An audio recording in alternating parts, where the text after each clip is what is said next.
Welcome to Safe Schools Rainbow Roundtable. It's Tuesday, June 11th, 2024, and happy Pride Month.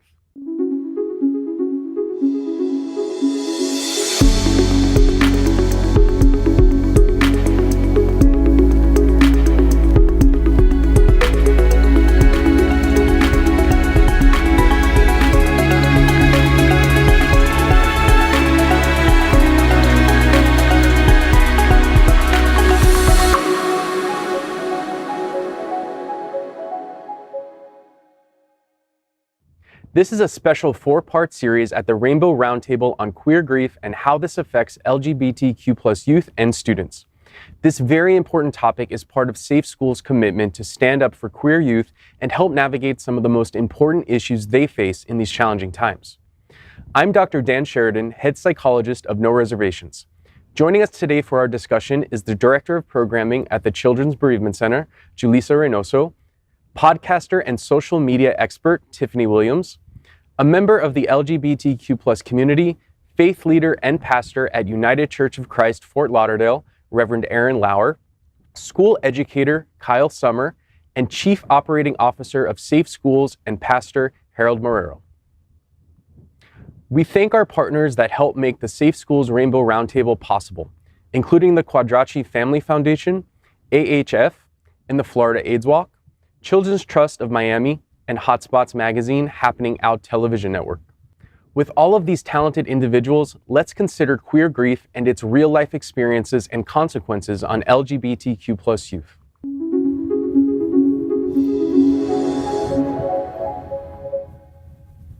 In this segment, we'll explore real-life experiences of grief and resilience within the queer community.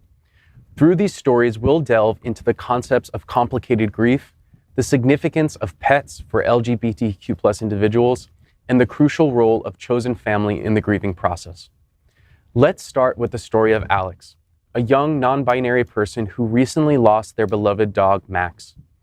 Pets often hold a special place in our hearts, providing unconditional love and companionship. For many queer individuals, pets are more than just animals.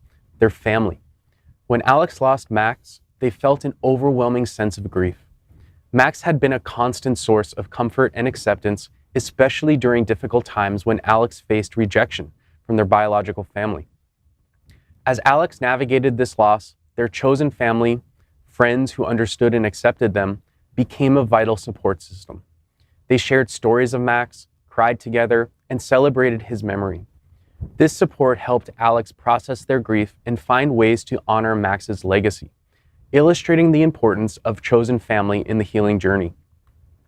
Next, we have the story of Jordan, a gay man who recently lost his partner Michael due to a sudden illness. Jordan and Michael had been together for over a decade, and their bond was incredibly strong. Michael's death left Jordan devastated, grappling with not only the loss of his partner, but also the compounded grief of past traumas, including the AIDS crisis.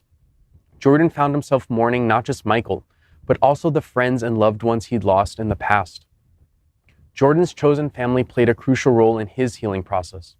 They provided a safe space for him to express his emotions, shared memories of Michael, and helped him navigate the practical challenges that followed Michael's passing. Through their support, Jordan began to address his long-buried grief from the AIDS crisis, finding a sense of closure and peace he hadn't known before. Tonya, a transgender woman, shares her story of losing her close friend Lisa to violence nearly 20 years ago. Every time news breaks about another trans person being killed, Tonya feels a deep, visceral pain. This ongoing grief is compounded by the constant threat of violence she and her community face. The loss of Lisa was a defining moment in Tonya's life, shaping her understanding of grief and resilience. Tonya's chosen family has been instrumental in her journey. They have stood by her side through candlelight vigils, memorials, and the everyday challenges of being a trans woman in a hostile world. Their support has given Tonya the strength to continue advocating for her community and honoring Lisa's memory. Saffron, a lesbian who lost her partner of 26 years to cancer, shares how her grief was compounded by societal challenges. Despite their long relationship, Saffron often had to explain her marriage to hospital staff and deal with insensitive comments. This added layer of complexity to her grief, making it even more difficult to navigate. Saffron found solace in connecting with other widows and widowers online. Hosting Twitter spaces and writing about her experiences allowed her to process her grief and offer support to others in similar situations. Through this, Saffron highlights the importance of community and shared experiences in the healing process. Each of these stories highlights the unique challenges and resilience of the LGBTQ+ community in dealing with grief. They show how chosen families can provide the emotional support and understanding that biological families sometimes cannot. So to our panelists, how have you seen chosen families help individuals navigate grief in your experiences or work? And what are some ways that we can support someone who's dealing with the loss of a pet, a partner, or a friend, especially when they face societal challenges as well? Well, I mean, I can speak from a very personal point of view, where recently I just lost my pet. Her name is Kira. She was with me since from my early 20s, and she was that constant. She was a constant part of my life through a lot of changes in my life. She was the one family member that I had that I felt unconditional love with and for, and that loved me as well, more than my own family. And her death hit me very hard, and I think it, not just because she's my pet, she was like, my family member, but because she was so integrated into my life, into who I was.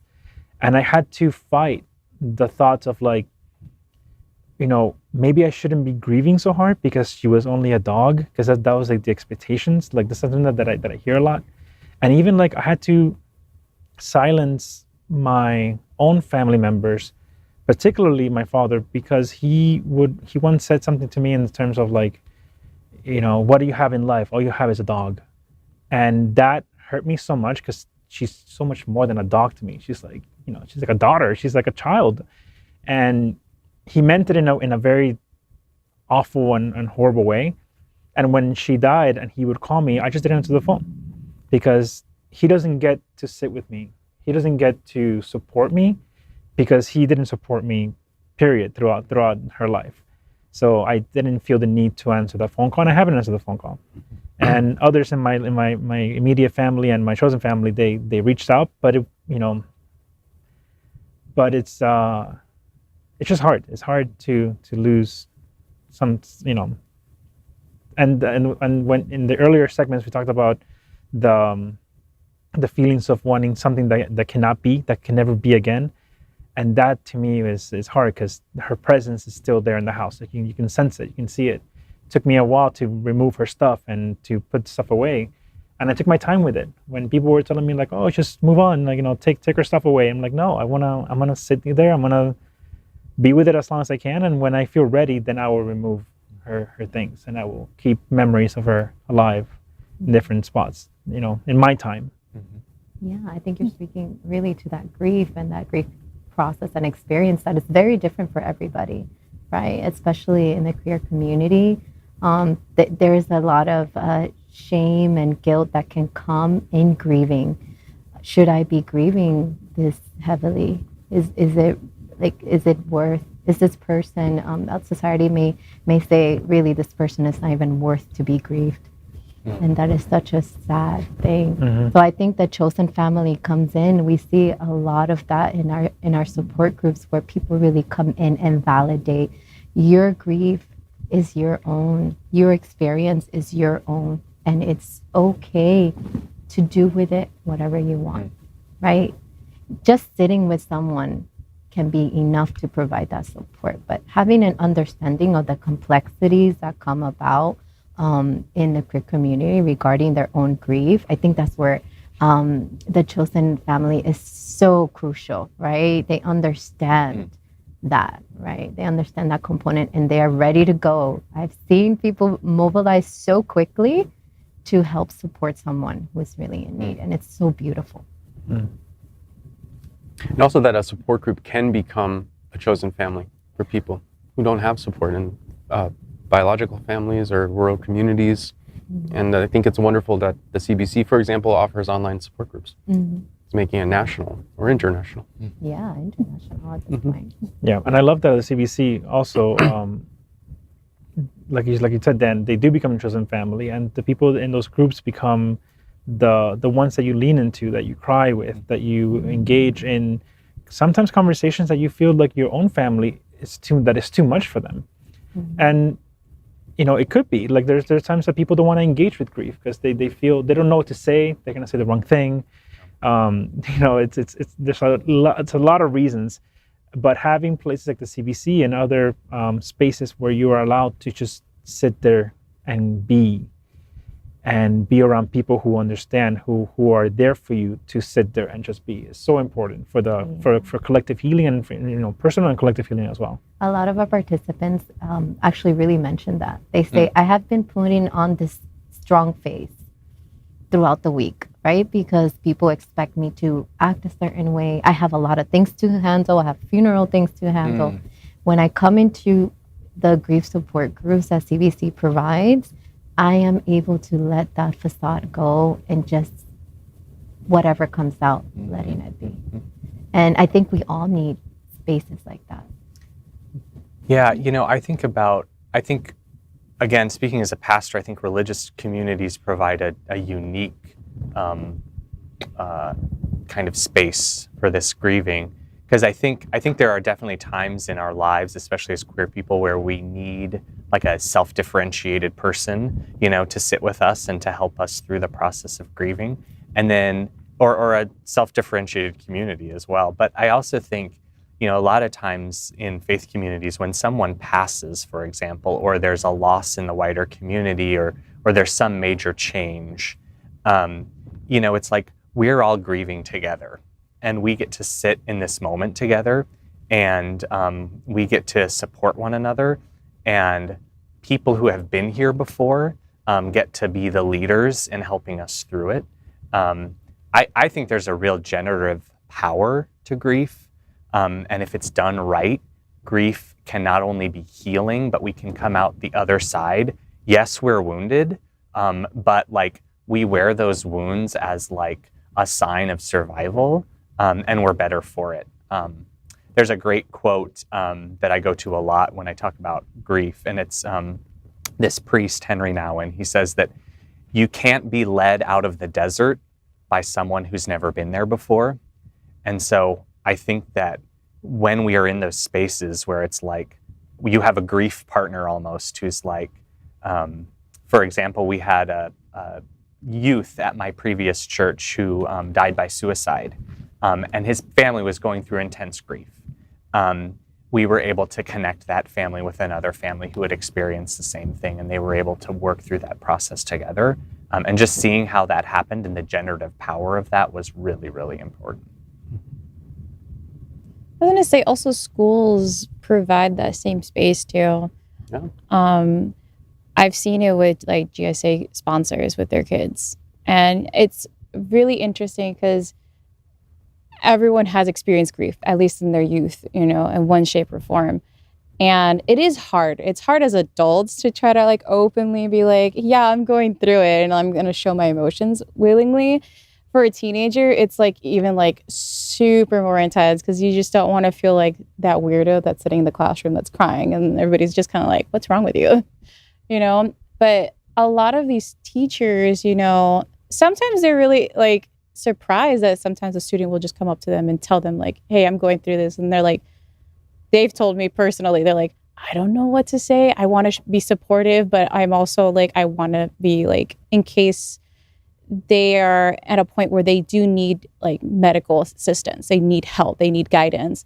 How do I do that without making them feel like I'm outing them? How do I kind of like go about this? How do I help them? And I'm like, most of the time it's just having somebody there, knowing that they can go to you.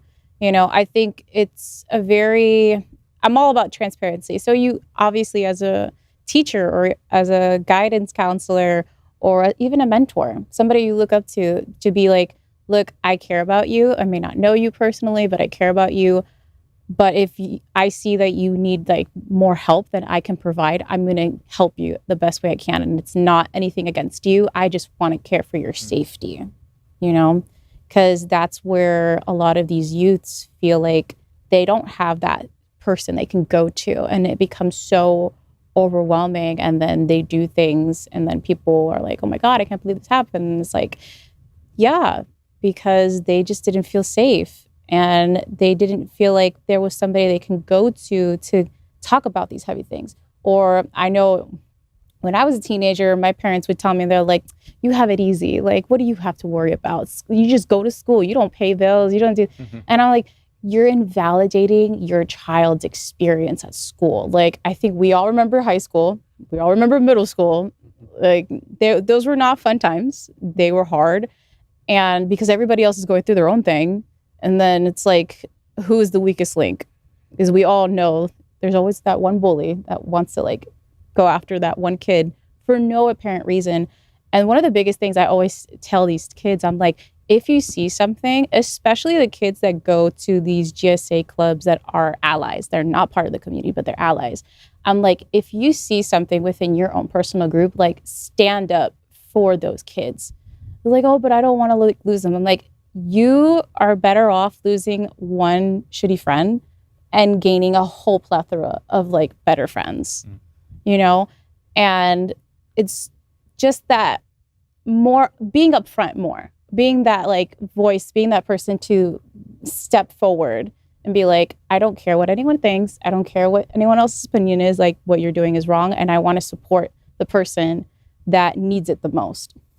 No, I think, Tiffany, to your point, working in education for the better part of a decade at this point, I want to honor the anger that our young people feel, the sense of abandon that many teachers feel, because for the better part of the last 10 years in the Tri-County area, we as educators were allowed to affirm the identities of our kids. Even if in doing so, we were at an exact point of opposite of their parents and families. And so for our young people who literally woke up July 1st to a world where we couldn't use affirmed names anymore, to a world where we couldn't just let them use the bathroom, right? We had teachers who said, well, wait, what do I do now? And what do I do now in a state where we are required to be certified as youth mental health first aiders? Where we're told to look for signs and symptoms and hold space and support kids. But how do we do that when there's a lack of clarity around what I now have to do with that information? And so for many of the club sponsors that I support, they will say, I just am in the room and let the kids talk. I don't say anything.